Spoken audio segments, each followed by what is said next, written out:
মুখ্যমন্ত্রী মমতা বন্দ্যোপাধ্যায়ের সঙ্গে বৈঠকের পাস না পাওয়ায় নেতাজি ইন্ডোরের বাইরে চাকরিহারাদের বিক্ষোভ। পাস ঘুরপথে বিক্রি করা হয়েছে বলে অভিযোগ বিক্ষোভকারী শিক্ষক শিক্ষিকা অশিক্ষক কর্মীদের একাংশের। পুলিশ বিক্ষোভকারীদের বাধা দিলে বচসা বাঁধে। চাকরিহারাদের দাবি 26,000-এর চাকরি গেছে, কোথাও যোগ্য অযোগ্য বিভাজন করা হয়নি। তাহলে মুখ্যমন্ত্রীর সঙ্গে বৈঠকে বসার ক্ষেত্রে বিভাজন কেন? প্রশ্ন বিক্ষোভকারীদের। মুখ্যমন্ত্রী বলেননি পাস নিয়ে ঢুকতে হবে, তাহলে কেন পুলিশ আটকাচ্ছে?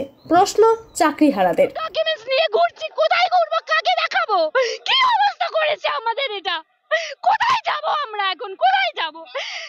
এই তো আমার ভেরিফিকেশন করে এটা দেখেই তো কার্ড দিচ্ছিল। প্রোগ্রাম তো শুরু হয়ে গেছে। আমার মেয়ের অ্যাডমিশন করতে গেছিলাম, এখন কি ওই স্কুলে পড়াতে পারবো?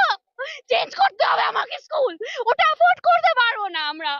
আমাদের ওই স্টেবিলিটি নেই ফিনান্সিয়াল, আর কতটা লাইফ চেঞ্জ হবে আমাদের? এটা দেখে তারপরে পাস দিত, এটা ভেরিফাইড করে, এটা ভেরিফিকেশন করে এসএলপি নাম্বার দিয়ে সবকিছু দিয়ে এটা দিয়েছে। এখন আমরা পাস করব।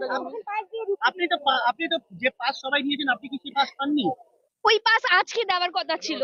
কেউ বলছে শহীদ মিনার, কেউ বলছে এখানে, ওখানেও পাইনি, এখানেও পাইনি। এখনো ঠিক করে অর্গানাইজ নেই, কিন্তু ভেরিফাইড হয়ে গেছে। এখন এই জিনিসটা তো আমি পাবো।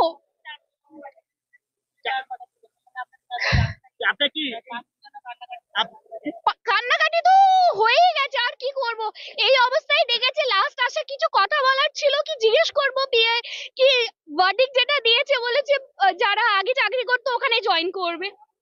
কোন চাকরি করতো? কি দ্যাট দিস স্টেট? আমি তো অল ইন্ডিয়া এক্সাম দিয়ে এসেছি।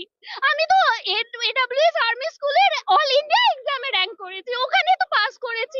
এখন কি স্টেটে যোগাযোগ করব? এখন কি উত্তরাখণ্ডে যাব? বিচার হলো, যোগ্যরা তাদের সুবিচার পেল না, সুপ্রিম কোর্টেও বিচার হলো না।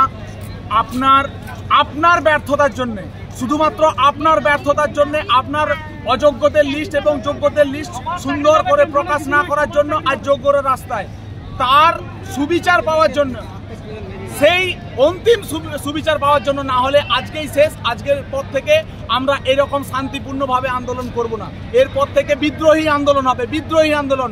যেরকম কৃষক বিদ্রোহ হয়েছিল, নীল বিদ্রোহ হয়েছিল, তখন শিক্ষক বিদ্রোহ এরকম হবে। এরপর থেকে শিক্ষক বিদ্রোহ হবে, আন্দোলন নয়। আন্দোলনে আগুন জ্বলবে, সব জায়গায় আগুন জ্বলবে তখন। আপনার নাম? আমার নাম সুব্রত শাস্ত্রী। কোথা থেকে এসেছেন? আমি তমলুক থেকে এসেছি।